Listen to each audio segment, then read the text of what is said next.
So ಅಂದ್ರೆ ಇವತ್ತು ಆಫೀಸಲ್ಲಿ ಅನೌನ್ಸ್ ಮಾಡಿದ್ದಾರೆ ಅಂದ್ರೆ ಚುನಾವಣೆ ಅಧಿಕಾರಿಗಳು ರೀ ಏನು 16 ಸ್ಥಾನಕ್ಕೆ ಚುನಾವಣೆ ನಡೆದಿದ್ದು ಅದ್ರಾಗ 9 ಅವಿರೋಧ ಆಯ್ಕೆ ಆದ್ವಿ. ಸೊ ನಾವು 13 ಜನ ಏನು ಪ್ಯಾನೆಲ್ ಮಾಡಿದ್ವಲ್ಲ ರೀ 13 ಜನ 7 ಜನ ಕ್ಲಿಯರ್ ಕಟ್ ಅಂದ್ರೆ ಅವಿರೋಧ ಆಯ್ಕೆ ಆದ್ರೆ ಅವರು ಆಯ್ಕೆ ಆದ ನಂತರ ಇನ್ನಿಬ್ಬರದು ನಾನು ಹೇಳಿದ್ದೆ, ಯಾಕಂದ್ರೆ ರಾಜು ಕಾಗೇರ್ ಕಾಗವಾಡ ಉಸ್ತುವಾರಿ ಸಚಿವರ ಆದೇಶ ಮೇರೆಗೆ ಅವ್ರಿಗೂ ಅಪೋಸ್ ಮಾಡ್ತೀವಿ. ಕಾಮನ್ ಕ್ಯಾಂಡಿಡೇಟ್ ಗಣೇಶ್ ಹುಕ್ಕೇರಿ ಅವರನ್ನು ಅಪೋಸೋದು ಅಂದ್ರೆ 9 ಈಗ ಅವಿರೋಧ ಆಯ್ಕೆಯಾಗಿ ಇನ್ನು 7 ಸ್ಥಾನಕ್ಕೆ ಅಕ್ಟೋಬರ್ 19 ಚುನಾವಣೆ ನಡೀತಾ ಇದಾವೆ ರೀ. ಸೊ ನಾವು ಎಲ್ಲೆಲ್ಲಿ ಕ್ಯಾಂಡಿಡೇಟ್ ನಿಲ್ಲಿಸಿದ್ದೀವಿ ಅಲ್ಲಿ ಸೀರಿಯಸ್ ಆಗಿ ಆ ಕ್ಯಾಂಡಿಡೇಟ್ ಗೆಲ್ಸೋಕೆ ಏನೇನು ಪ್ರಾಮಾಣಿಕ ಪ್ರಯತ್ನ ಮಾಡಬೇಕು ನಾವು ಮಾಡ್ತೀವಿ. ಮತ್ತೆಲ್ಲ ತಮ್ಮ ಮಾಧ್ಯಮದ ಮುಖಾಂತರ ನಾವು ಸಾಕಷ್ಟು ಸಲ ಹೇಳಿದ್ದು, ನಾವು ಜೊಲ್ಲೆಯವರು ಎಲ್ಲರೂ ಕೂಡ ಏನು ಚುನಾವಣೆ ಮಾಡಾಕತ್ತೀವಿ, ನಾವು 12 ಸೀಟ್ ಗೆಲ್ತು ಅಂತ ಹೇಳಿದ್ವಿ. ಇದಕ್ಕೆ ನಾವು ರೀಚ್ ಆಗಕ್ಕೆ ಬಂದಿದ್ವಿ. ಯಾಕಂದ್ರೆ ಆಲ್ರೆಡಿ ಹೆಚ್ಚು ಕಮ್ಮಿ ಬಹುಮತ ಅಂದ್ರೆ ಆದಂಗೆ ಆಗಿಬಿಟ್ಟು ನಮ್ಮ ಬಹುಮತ ಆಯ್ತು. ಈಗ ಇನ್ನು ಮುಂದಿನ ಸೀಟ್ ಎಷ್ಟು ಜಾಸ್ತಿ ಗೆಲ್ಲಕ್ಕಾಗ್ತೈತಿ ಗೆದ್ಕೊಂಡು ಅಂದ್ರೆ ಆಡಳಿತ ಮಾಡಿ ಇನ್ನೂ ಗಟ್ಟಿ ಮಾಡೋಕ್ಕೆ ಪ್ರಾಮಾಣಿಕ ಪ್ರಯತ್ನ ಮಾಡ್ತೀವಿ. ಮುಂದಿನ 5 ವರ್ಷ ನಮ್ಮ ಗುರಿ ಅಂದ್ರೆ DCC ಬ್ಯಾಂಕ್ ನಾವೆಲ್ಲರೂ ನೇತೃತ್ವದಲ್ಲಿ ಅಗದಿ ಪ್ರಾಮಾಣಿಕವಾಗಿ ಗಟ್ಟಿಯಾಗಿ ಇನ್ನೂ ಬ್ಯಾಂಕ್ ಚಲೋ ನಡೆಸಿ DCC ಬ್ಯಾಂಕ್ ಮುಖಾಂತರ ಬೆಳಗಾವಿ ಜಿಲ್ಲೆ ರೈತರಿಗೆ, ಗ್ರಾಹಕರಿಗೆ, ನೌಕರಸ್ಥರಿಗೆ ಇವ್ರಿಗೆಲ್ಲ ಒಳ್ಳೆಯದಾಗಿ ಈ ದೃಷ್ಟಿಕೋನ ಒಳ್ಳೆ ಕೆಲಸ ಮಾಡ್ತೀವಿ. ಅದಕ್ಕೆ ನಮ್ಗೆ ಅವಿರೋಧ ಆಯ್ಕೆ ಮಾಡೋಕ್ಕೆ ಸಹಕಾರ ಕೊಟ್ಟಂಥ ಎಲ್ಲ ಮುಖಂಡರಿಗೆ, ಕಾರ್ಯಕರ್ತರಿಗೆ, ಅಭಿಮಾನಿಗಳಿಗೆ ತಮ್ಮ ಮಾಧ್ಯಮ ಮುಖ ಅನಂತ ಅವ್ರಿಗೆಲ್ಲ ಧನ್ಯವಾದ ಹೇಳ್ತೀನಿ. ತಾವೇನು ಕೇಳೋದು ಕೇಳಿ. ಈಗ ಪ್ರಕಾಶ್ ಹುಕ್ಕೇರಿ ಅವರು ನಮ್ದು ಯಾವುದು ಬಣ ಅಲ್ಲ, ನಾವು ಯಾವ ಬಣನೂ ಅಲ್ಲ, ಸ್ವತಂತ್ರವಾಗಿ ನಿಂತಿದ್ವಿ, ಸ್ವತಂತ್ರವಾಗಿ ಗೆದ್ದು ಬಂದಿದ್ವಿ.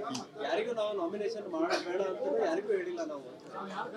ಈಗ ನಾವು ನಾಮಿನೇಷನ್ ಮಾಡಕ್ಕೆ ಬಂದಿದ್ರೆ ನಮ್ಮ ಚಿಕ್ಕೋಡಿ ಸಂಬಂಧ ಇಲ್ಲ, ಅದು ಉಸ್ತುವಾರಿ ಸಚಿವರು ಪ್ರಭಾಕರ್ ಕೋರೆ ಅವರು ಕೂಡಿ ಮಾಡಿದಾರೆ ಇದು. ಸೊ ಇವತ್ತು ನಾವು ಅದ ಸ್ಟ್ಯಾಂಡ್ ಇದೆ ನಮ್ಮದು. ನಾವು ಹೇಳ್ತಲ್ಲ ಈಗ ನಮ್ಮ ಕ್ಲಿಯರ್ ಕಟ್ ನಮ್ಮ 13 ಗುಂಪೊಳಗೆ 7 ಜನ ಕ್ಲಿಯರ್ ಕಟ್ ನಮ್ಮದಾದಂಥ ಪ್ಯಾನಲ್ದಿಂದ ಆಯ್ಕೆ ಆಗಿದ್ದಾರೆ. ರಾಜು ಕಾಗೆ ಅವರು ಯಾವ ಥರ ವಿರೋಧ ಆಯ್ಕೆ ಆದ್ರು ಅನ್ನೋದನ್ನು ತಮಗೆ ಮಧ್ಯಾಹ್ನ ಹೇಳಿದೆ ನಾನು.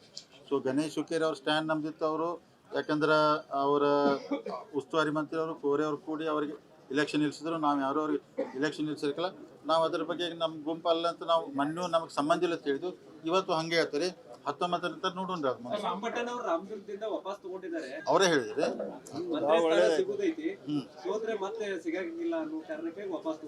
ಅಂದ್ರೆ ನನಗೆ ಗೊತ್ತಿಲ್ಲ ಅವ್ರು ಅಶೋಕ್ ಪಟ್ನಾಯಕ ನಾವು ಮಧ್ಯಾಹ್ನ ಇಲ್ಲಿ ಪ್ರೆಸ್ ಮಾಡೋದ್ನಾಗ ಅವ್ರು ಬಂದಿದ್ರು ಅಂತ ಹೇಳಿರಿ. ಸೊ ಅವ್ರು ಯಾಕೆ ಹಿಂಗೆ ತಕೊಂಡ್ರಿ ನಮ್ಗೆ ಗೊತ್ತಿಲ್ಲ ರೀ. ನಮ್ದು ರಾಮದುರ್ಗಲ್ಲಿ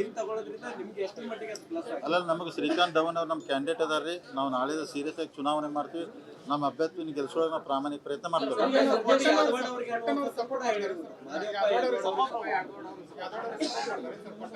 ಗೊತ್ತಿಲ್ಲ ನಮಗೆ, ಯಾಕಂದ್ರೆ ಅವ್ರು ಯಾರು ಇಲ್ಲ ನನಗೂ ಅವ್ರು ಯಾರಿಗೆ ಸಪೋರ್ಟ್ ಮಾಡ್ತಾರೆ ಗೊತ್ತಿಲ್ಲ. ನಮ್ಮ ಕ್ಯಾಂಡಿಡೇಟ್ ಧವನ್ ಇದ್ದಾರೋ ನಮ್ಮ ವೋಟರ್ಸು ನಾವು ನಾಳೆ ಚುನಾವಣೆ ಮಾಡ್ತೀವಿ. ಸೀರಿಯಸ್ ಆಗಿ ನಮ್ಮ ಕ್ಯಾಂಡಿಡೇಟ್ ಗೆಲ್ಸಕ್ಕೆ ನಾವು ಪ್ರಾಮಾಣಿಕ ಪ್ರಯತ್ನ ಮಾಡ್ತೀವಿ. ಅಲ್ಲ, ಕೆಲವೊಂದು ಜನ ಹೋಗ್ತಾರೆ ಈಗ, ಯಾಕಂದ್ರೆ ಅನಿವಾರ್ಯ ಪರಿಸ್ಥಿತಿ ಬಂದಲ್ರಿ. ಕೆಲವೊಂದು ಜನ ಯಾಕಂದ್ರೆ ಇಲ್ಲೇ ಇದ್ದಾಗ ಅವ್ರ ಮೇಲೆ ಪೊಲಿಟಿಕಲ್ ಪ್ರೆಷರು ಒತ್ತಡ ಎಲ್ಲ ಬರ್ತಾವೆ. ಅದಕ್ಕೆ ಕೆಲವೊಂದು ಜನ ಟೂರ್ ನಾಳೆದೇ ಮಾಡ್ತಾರೆ. ಅದು ಯಾಕಂದ್ರೆ 18ಕ್ಕೆ ವಾಪಸ್ ಬಂದು ವೋಟಿಂಗ್ ಮಾಡಿ ಆಮೇಲೆ ಊರಿಗೆ ಹೋಗ್ತಾರೆ. ಒಟ್ಟು ಎಲ್ಲರೂ ಆಸೆ ಏನು ನಾವು ಬಹುಮತಕ್ಕೆ ರೀಚ್ ಆಗಬೇಕಂತ ಆಗಿದ್ದೀವಿ. ಇನ್ನೂ ಹೆಚ್ಚು ಸೀಟ್ ಗೆಲ್ಕೊಂಡು ಇನ್ನೂ ಒಳ್ಳೆ ಕೆಲಸ ಮಾಡೋಕ್ಕೆ ಪ್ರಾಮಾಣಿಕ ಪ್ರಯತ್ನ ಮಾಡ್ತೀವಿ. ಅಲ್ಲ, ಈಗ ನೋಡ್ರಿ ನಮ್ಮದು 7 ಸೀಟ್ ಕ್ಲಿಯರ್ ಮೆಜಾರಿಟಿ ಆಗಿತ್ತು ನಮ್ಮದು. ಇನ್ನೂ ಹತ್ರವಾಗಿ 5 ಸೀಟ್ ಗೆಲ್ಬೇಕಂತ ನಮ್ಮ ಪ್ಲ್ಯಾನ್ ಇದೆ. ಆ ಗೆಲ್ಲಕ್ಕೆ ಏನು ಮಾಡ್ಬೇಕು ನಾವು ಮಾಡ್ತೀವಿ. ಇವತ್ತು ನೋಡ್ರಿ ಅಣ್ಣಾಸಾಹೇಬ್ ಜೊಲ್ಲೆ ಅವ್ರ ಬಗ್ಗೆ ಹೋಗಿ ಇವತ್ತು ಉಸ್ತುವಾರಿ ಮಂತ್ರಿ ಸತೀಶ್ ಜಾರಕಿಹೊಳಿ ಅವರು, ನಾನು, ಗೋಕಾಕ್ MLA ರಮೇಶ್ ಜಾರಕಿಹೊಳಿ ಎಲ್ಲ ಡೆಲಿಗೇಟರ್ 85 ಜನ ಡೆಲಿಗೇಟರ್ ITC ಹೋಟೆಲ್ ಬಂದಾಗ ಅಷ್ಟು ಜನ ಕೂಡಿ ಭಾಷಣ ಮಾಡಿದ್ವಿ. ಯಾಕಂದ್ರೆ ಉತ್ತಮ್ ಪಾಟೀಲ್ ಅವ್ರು ಏನು ಹೇಳ್ತಿದ್ರಿ, ಸತೀಶ್ ಜಾರಕಿಹೊಳಿ ನಂಗೆ ನಿಲ್ಲ ಅನ್ನತ್ತಿದ್ರಿ. ಇವತ್ತು ಸತೀಶ್ ಜಾರಕಿಹೊಳಿ ಸ್ಟ್ಯಾಂಡ್ ಕ್ಲಿಯರ್ ಮಾಡಿರಿ. ಯಾಕಂದ್ರೆ ನಾವು ಅಣ್ಣಾಸಾಹೇಬ್ ಜೊಲ್ಲೆ ಅವ್ರ ಜೊತೆಗೆ ನಾವು ಅವ್ರಿಗೆ ಮಾಡಬೇಕು, ನೀವು ಮಾಡ್ಬೇಕು ಡೈರೆಕ್ಷನ್ ಕೊಟ್ಟಿದ್ದಾರೋ. ಸೊ ನಿಪ್ಪಾನಿ ಏನೂ ಸಮಸ್ಯೆ ಇಲ್ಲ, ನಮ್ಮ ಸೀಟ್ ನಾವು ಗೆಲ್ಕೋತೀವಿ. ಇವತ್ತು ಸತೀಶ್ ಜಾರಕಿಹೊಳಿ ಅವ್ರು ಸ್ವಂತ ITC ಹೋಟೆಲ್ ಕ್ಲಿಯರ್ ಮಾಡಿದ್ದಾರೆ. ಮೋಸ್ಟ್ಲಿ ವಿಡಿಯೋ ಕ್ಲಿಪ್ಪು ಸಿಗ್ಬೋದು ನಿಮಗೆ. ಅವ್ರು ನಾವು ಯಾವ ಕಾರಣಕ್ಕೂ ಅವ್ರು ನಿಲ್ಬೇಡತ್ತಿದ್ದು ಅವ್ರು ನಿಂತಾರೋ. ನಮ್ಮ ಏನು ಸಪೋರ್ಟ್ ಐತೆ ನಮ್ದು ಇಡೀ ಫ್ಯಾಮಿಲಿದು ಅಣ್ಣಾಸಾಹೇಬ್ ಜೊಲ್ಲೆ ಅವ್ರು ನಿಂತ ಕೇಸ್ ಅವ್ರು ಗೆಲ್ಸುವಂಥ ಪ್ರಯತ್ನ ಮಾಡ್ತೀವಿ. ಅವ್ರು 100ಕ್ಕೆ 100 ಗೆಲ್ಲುತ್ತಾರೆ. ಅಲ್ಲ, ಹುಕ್ಕೇರಿ ನಾವು ಸೀರಿಯಸ್ ರಾಜೇಂದ್ರ ಪಾಟೀಲ್ ನಮ್ಮ ಕ್ಯಾಂಡಿಡೇಟ್ ನಿಲ್ಸಿದ್ವಿ ರೀ. ಭಾಳ ಸೀರಿಯಸ್ ಆಗಿ ಇಲೆಕ್ಷನ್ ಮಾಡ್ತಾ ಇದ್ದೀವಿ. ನಾವು ಗೆಲ್ಲಬೇಕಂತ ಎಲ್ಲ ಪ್ರಯತ್ನ ಮಾಡ್ತೀವಿ. ಫೈನಲ್ ಡಿಸಿಷನ್ ಮತದಾರ ಏನು ನಿರ್ಣಯ ಕೊಡ್ತಾರೆ ಮತದಾರ ನಿರ್ಣಯ ಸ್ವೀಕಾರ ಮಾಡ್ತೀವಿ. ರಾಯಬಾಗದಲ್ಲಿ ನಮ್ಮ ಅಪ್ಪಸಾಹೇಬ್ ಕುಲಗಡೆ ಅಧ್ಯಕ್ಷರು ಚುನಾವಣೆ ಮಾಡ್ತಾ ಇದ್ದಾರೆ. ಆ ಕಡೆಯಿಂದ ಒಬ್ಬರು ನಿಂತಾರು. ಅಲ್ಲಿ ಅಂದ್ರೆ ನಮ್ದು ಏನೂ ಸಮಸ್ಯೆ ಇಲ್ಲ, ಅದನ್ನು ಸೀಟ್ ನಾವು ಗೆಲ್ಕೋತೀವಿ. ಇದೆ ರೀ, ಇದೆ. ಅಲ್ಲ ಇರಲಿ, ಚುನಾವಣೆಗೆ ಒಂದ್ಸಲ DCC ಬ್ಯಾಂಕ್ 1 ಓಟಲ್ಲಿ ಗೆದ್ದದ್ದು ಉದಾಹರಣೆ ಭಾಳ ಅದಾವ್ರೆ. ಅದೇನು 1 ಓಟ ಐತೆ ಅಂದ್ರೆ ನಂಗೆ ತಿಳ್ಕೊಳಂಗಿಲ್ಲ. ನಾವೆಲ್ಲ ವಿಕ್ರಮ್ ಇನಾಮ್ದವ್ರನ್ನ ಗೆಲ್ಸಕ್ಕೆ ಏನು ಪ್ರಾಮಾಣಿಕ ಪ್ರಯತ್ನ ಎಲ್ಲ ಮಾಡ್ತೀವಿ, ಸಕ್ಸಸ್ ಆಗ್ತದೆ ನಮಗೆ ವಿಶ್ವಾಸ. ಅಂದ್ರೆ ಎರಡೂ ಸೀಟ್ ನಿಮ್ಮ ಬಣಕ್ಕೆ ಸೇರಿದ್ವಾ ಹೆಂಗ್ ಸರ್? ವಿಕ್ರಮ್ ಇನಾಮದಾರ್ ಅಷ್ಟನ್ನ ಹೇಳವ್ರೆ, ಉಳಿದದ್ದು ನನಗೆ ಸಂಬಂಧ ಇಲ್ಲ. ಅತನಿ ಒಳಗೆ ನಿಮ್ಮ ನಿಲುವು ಏನು ಅನ್ನುವಂಥದ್ದು ಪ್ರಶ್ನೆ ಬರ್ತದೆ. ಅಲ್ಲ, ನಿಮಗೆ ಮೊದಲು ಹೇಳಿಲ್ಲ ರೀ, ಅತನಿ ಕಾಗವಾಡ ನಾವು ಚಿಕ್ಕೋಡಿ ನಮಗೆ ಅಂದ್ರೆ ಸಂಬಂಧ ಇಲ್ಲ. ಆದರೆ ಇವತ್ತು ಉಸ್ತುವಾರಿ ಸಚಿವರು ನಮಗೆ ಡೈರೆಕ್ಷನ್ ಕೊಟ್ಟರು, ನೀವು ಶ್ರೀಮಂತ್ ಪಾಟೀಲ್ ಅವ್ರಿಗೆ ಶ್ರೀನಿವಾಸ ಕನ್ವಿನ್ಸ್ ಮಾಡಿ ತೆಗಿಸಿ ರಾಜು ಕಾಗೆ ನೀವು ಅವಿರೋಧ ಮಾಡ್ಬೇಕು ಅಂದದಕ್ಕೆ ನಾವು ಶ್ರೀಮಂತ್ ಪಾಟೀಲ್ನ ಅಥವಾ ಶ್ರೀನಿವಾಸನ ಕನ್ವಿನ್ಸ್ ಮಾಡಿ ಹಿಂದೆ ತಕ್ಕೋರಿ, ಮುಂದೆ 5 ವರ್ಷ ಬಿಟ್ಟು ನಿಮಗೆ ಅವಕಾಶ ಬೇಕಾದ್ರೆ ಮಾಡೋಣ ಅಂತೇಳಿ ಅವ್ರೇನು ಡೈರೆಕ್ಷನ್ ಕೊಟ್ಟರು ಆ ಡೈರೆಕ್ಷನ್ ಪ್ರಕಾರ ರಾಜು ಕಾಗೆ ಅವ್ರು ನಾವಿರೋಧ ಆಯ್ಕೆ ಮಾಡಿದ್ವು. ಅದು ಕ್ಯಾಂಡಿಡೇಟ್ ನಮ್ದೆಲ್ಲ ಉಸ್ತುವಾರಿ ಸಚಿವರು ಕ್ಯಾಂಡಿಡೇಟ್.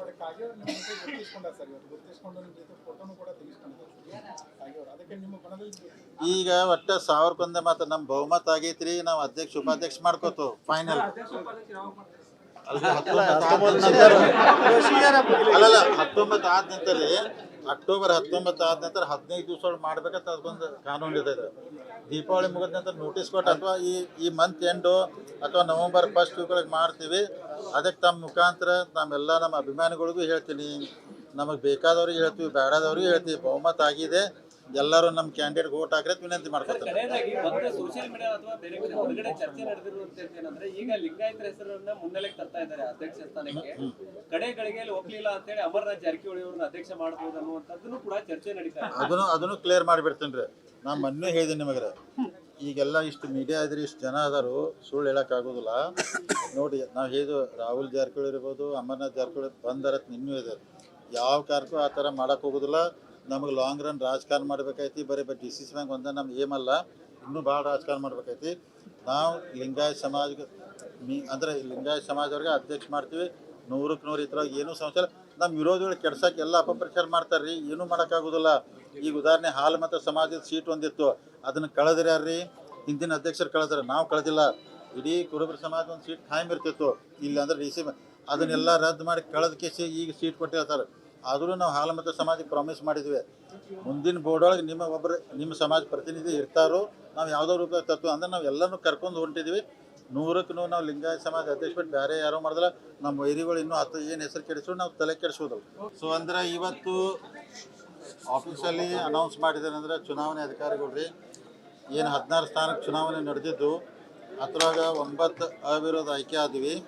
ಸೊ ನಾವು 13 ಜನ ಏನು ಪ್ಯಾನೆಲ್ ಮಾಡಿದ್ವಲ್ಲ ರೀ, 13 ಜನ 7 ಜನ ಕ್ಲಿಯರ್ ಕಟ್ ಅಂದರೆ ಅವಿರೋಧ ಆಯ್ಕೆ ಆದ್ರೆ ಅವರು ಆಯ್ಕೆ ಆದ ನಂತರ ಇನ್ನಿಬ್ಬರದು ನಾನು ಹೇಳಿದ್ದೆ. ಯಾಕಂದ್ರೆ ರಾಜು ಕಾಗೆ ಅವ್ರ ಕಾಗವಾಡ ಉಸ್ತುವಾರಿ ಸಚಿವರು ಆದೇಶ ಮೇರೆಗೆ ಅವ್ರಿಗೂ ಅನ್ಅಪೋಸ್ ಮಾಡ್ತೀವಿ.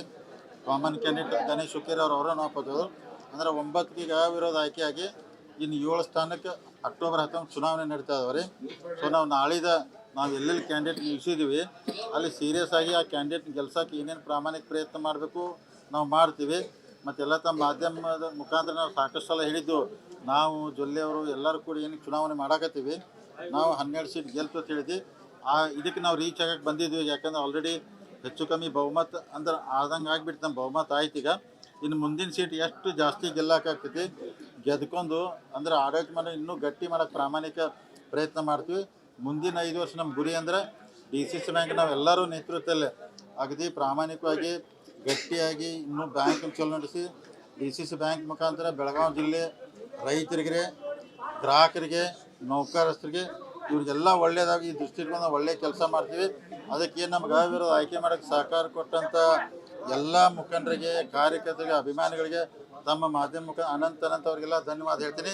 ತಾವೇನು ಕೇಳೋದು ಕೇಳಿ. ಈಗ ಪ್ರಕಾಶ್ ಹುಕ್ಕೇರಿ ಅವರು ನಮ್ದು ಯಾವುದು ಬಣ ಅಲ್ಲ, ನಾವು ಯಾವ ಬಣನೂ ಅಲ್ಲ, ಸ್ವತಂತ್ರವಾಗಿ ನಿಂತಿದ್ವಿ, ಸ್ವತಂತ್ರವಾಗಿ ಗೆದ್ದು ಬಂದಿದ್ವಿ, ಯಾರಿಗೂ ನಾವು ನಾಮಿನೇಷನ್ ಮಾಡಬೇಡ ಅಂತ ಯಾರಿಗೂ ಹೇಳಿಲ್ಲ. ಈಗ ನಾವು ನಾಮಿನೇಷನ್ ಮಾಡಕ್ಕೆ ಬಂದಿದ್ರೆ ನಮ್ಮ ಚಿಕ್ಕೋಡಿ ಸಂಬಂಧ ಇಲ್ಲ. ಅದು ಉಸ್ತುವಾರಿ ಸಚಿವರು ಪ್ರಭಾಕರ್ ಕೋರೆ ಅವರು ಕೂಡಿ ಮಾಡಿದಾರೆ ಇದು. ಸೊ ಇವತ್ತು ನಾವು ಅದ ಸ್ಟ್ಯಾಂಡ್ ಇದೆ ನಮ್ಮದು. ನಾವು ಹೇಳಿದ್ವಲ್ಲ ಈಗ ನಮ್ಮ ಕ್ಲಿಯರ್ ಕಟ್ ನಮ್ಮ 13 ಗುಂಪೊಳಗೆ 7 ಜನ ಕ್ಲಿಯರ್ ಕಟ್ ನಮ್ಮದಾದಂಥ ಪ್ಯಾನಲ್ದಿಂದ ಆಯ್ಕೆ ಆಗಿದ್ದಾರೆ. ರಾಜು ಕಾಗೆ ಅವರು ಯಾವ ಥರ ವಿರೋಧ ಆಯ್ಕೆ ಆದ್ರು ಅನ್ನೋದನ್ನು ತಮಗೆ ಮಧ್ಯಾಹ್ನ ಹೇಳಿದೆ ನಾನು.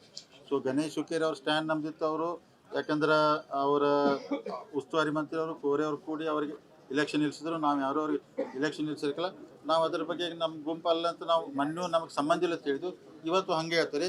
19 ನಂತರ ನೋಡೋಣ ಅದು ವಾಪಸ್ ತಗೊಂಡಿದ್ದಾರೆ, ಅವರೇ ಹೇಳಿದ್ರೆ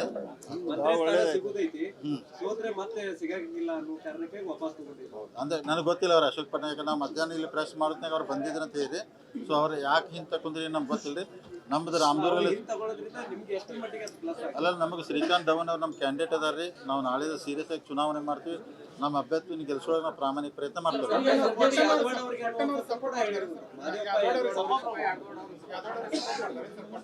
ಗೊತ್ತಿಲ್ಲ ನಮಗೆ, ಯಾಕಂದ್ರೆ ಅವ್ರು ಯಾರು ಇಲ್ಲ ನನಗೂ ಅವ್ರು ಯಾರಿಗೆ ಸಪೋರ್ಟ್ ಮಾಡ್ತಾರೆ ಗೊತ್ತಿಲ್ಲ. ನಮ್ಮ ಕ್ಯಾಂಡಿಡೇಟ್ ಧವನ್ ಇದ್ದಾರೋ ನಮ್ಮ ವೋಟರ್ಸ್ ನಾವು ನಾಳೆ ಚುನಾವಣೆ ಮಾಡ್ತೀವಿ. ಸೀರಿಯಸ್ ಆಗಿ ನಮ್ಮ ಕ್ಯಾಂಡಿಡೇಟ್ ಗೆಲ್ಸಕ್ಕೆ ನಾವು ಪ್ರಾಮಾಣಿಕ ಪ್ರಯತ್ನ ಮಾಡ್ತೀವಿ. ಅಲ್ಲ ಕೆಲವೊಂದು ಜನ ಹೋಗ್ತಾರೆ ಈಗ, ಯಾಕಂದ್ರೆ ಅನಿವಾರ್ಯ ಪರಿಸ್ಥಿತಿ ಬಂದಲ್ರಿ. ಕೆಲವೊಂದು ಜನ ಯಾಕಂದ್ರೆ ಇಲ್ಲೇ ಇದ್ದಾಗ ಅವ್ರ ಮೇಲೆ ಪೊಲಿಟಿಕಲ್ ಪ್ರೆಷರು ಒತ್ತಡ ಎಲ್ಲ ಬರ್ತಾವೆ.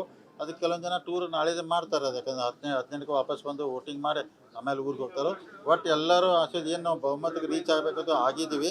ಇನ್ನೂ ಹೆಚ್ಚು ಸೀಟ್ ಗೆಲ್ಕೊಂಡು ಇನ್ನೂ ಒಳ್ಳೆ ಕೆಲಸ ಮಾಡೋಕೆ ಪ್ರಾಮಾಣಿಕ ಪ್ರಯತ್ನ ಮಾಡ್ತೀವಿ. ಇನ್ನುಳಿದ 7 ಕ್ಷೇತ್ರಗಳಲ್ಲಿ ಎಷ್ಟು ಸೀಟ್ ಗೆಲ್ತೀರಿ ಸರ್? ಅಲ್ಲ ಈಗ ನೋಡ್ರಿ, ನಮ್ಮದು 7 ಸೀಟ್ ಕ್ಲಿಯರ್ ಮೆಜಾರಿಟಿ ಆಗೈತೆ ನಮ್ಮದು. ಇನ್ನೂ ಹತ್ರವಾಗಿ 5 ಸೀಟ್ ಗೆಲ್ಬೇಕಂತ ನಮ್ಮ ಪ್ಲ್ಯಾನ್ ಇದೆ. ಆ ಗೆಲ್ಲಕ್ಕೆ ಏನು ಮಾಡ್ಬೇಕು ನಾವು ಮಾಡ್ತೀವಿ. ಅದು ಇವತ್ತು ನೋಡ್ರಿ, ಅಣ್ಣಾಸಾಹೇಬ್ ಜೊಲ್ಲೆ ಅವ್ರ ಬಗ್ಗೆ ಹೋಗಿ ಇವತ್ತು ಉಸ್ತುವಾರಿ ಮಂತ್ರಿ ಸತೀಶ್ ಜಾರಕಿಹೊಳಿ ಅವರು, ನಾನು, ಗೋಕಾಕ್ ಮೇಲೆ ರಮೇಶ್ ಜಾರಕಿಹೊಳಿ ಎಲ್ಲ ಡೆಲಿಗೇಟರ್ 85 ಜನ ಡೆಲಿಗೇಟರ್ ITC ಹೋಟೆಲ್ ಬಂದಾಗ ಅಷ್ಟು ಜನ ಕೂಡಿ ಭಾಷಣ ಮಾಡಿದ್ವಿ. ಯಾಕಂದ್ರೆ ಉತ್ತಮ್ ಪಾಟೀಲ್ ಅವ್ರು ಏನು ಹೇಳ್ತಿದ್ರಿ, ಸತೀಶ್ ಜಾರಕಿಹೊಳಿ ನಂಗೆ ನಿಲ್ಲ ಅನ್ನತ್ತಿದ್ರಿ. ಇವತ್ತು ಸತೀಶ್ ಜಾರಕಿಹೊಳಿ ಸ್ಟ್ಯಾಂಡ್ ಕ್ಲಿಯರ್ ಮಾಡಿರಿ. ಯಾಕಂದ್ರೆ ನಾವು ಅಣ್ಣಾಸಾಹೇಬ್ ಜೊಲ್ಲೆ ಅವ್ರ ಜೊತೆಗೆ ನಾವು ಅವ್ರಿಗೆ ಮಾಡಬೇಕು, ನೀವು ಮಾಡ್ಬೇಕು ಡೈರೆಕ್ಷನ್ ಕೊಟ್ಟಿದ್ದಾರೋ. ಸೊ ನಿಪ್ಪಾನಿ ಏನೂ ಸಮಸ್ಯೆ ಇಲ್ಲ, ನಮ್ಮ ಸೀಟ್ ನಾವು ಗೆಲ್ಕೋತೀವಿ. ಇವತ್ತು ಸತೀಶ್ ಜಾರಕಿಹೊಳಿ ಅವ್ರು ಸ್ವಂತ ITC ಹೋಟೆಲ್ ಕ್ಲಿಯರ್ ಮಾಡಿದ್ದಾರೆ. ಮೋಸ್ಟ್ಲಿ ವಿಡಿಯೋ ಕ್ಲಿಪ್ಪು ಸಿಗ್ಬೋದು ನಿಮಗೆ.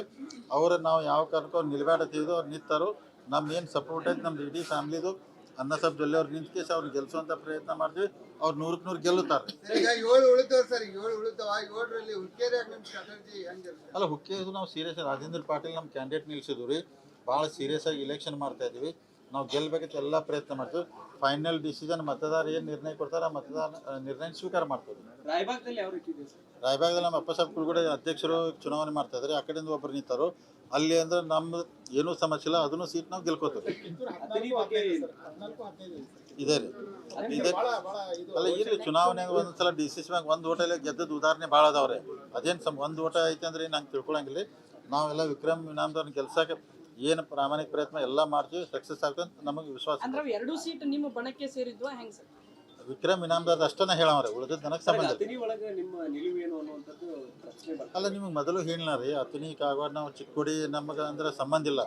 ಆದರೆ ಇವತ್ತು ಉಸ್ತುವಾರಿ ಸಚಿವರು ನಮಗೆ ಡೈರೆಕ್ಷನ್ ಕೊಟ್ಟರು, ನೀವು ಶ್ರೀಮಂತ್ ಪಾಟೀಲ್ ಅವ್ರಿಗೆ ಶ್ರೀನಿವಾಸ ಕನ್ವಿನ್ಸ್ ಮಾಡಿ ತಗಿಸಿ ರಾಜು ಕಾಗೆಗೆ ನೀವು ಅವಿರೋಧ ಮಾಡ್ಬೇಕು ಅಂದದಕ್ಕೆ ನಾವು ಶ್ರೀಮಂತ್ ಪಾಟೀಲ್ನ ಅಥವಾ ಶ್ರೀನಿವಾಸನ ಕನ್ವಿನ್ಸ್ ಮಾಡಿ ಹಿಂದೆ ತಕ್ಕೋರಿ, ಮುಂದೆ 5 ವರ್ಷ ಬಿಟ್ಟು ನಿಮಗೆ ಅವಕಾಶ ಬೇಕಾದ್ರೆ ಮಾಡೋಣ ಅಂತೇಳಿ ಅವ್ರೇನು ಡೈರೆಕ್ಷನ್ ಕೊಟ್ಟರು ಆ ಡೈರೆಕ್ಷನ್ ಪ್ರಕಾರ ರಾಜು ಕಾಗೆ ಅವ್ರು ನಾವಿರೋದು ಆಯ್ಕೆ ಮಾಡಿದ್ವು. ಅದು ಕ್ಯಾಂಡಿಡೇಟ್ ನಮ್ದೆಲ್ಲ ಉಸ್ತುವಾರಿ ಸಚಿವರು ಕ್ಯಾಂಡಿಡೇಟ್.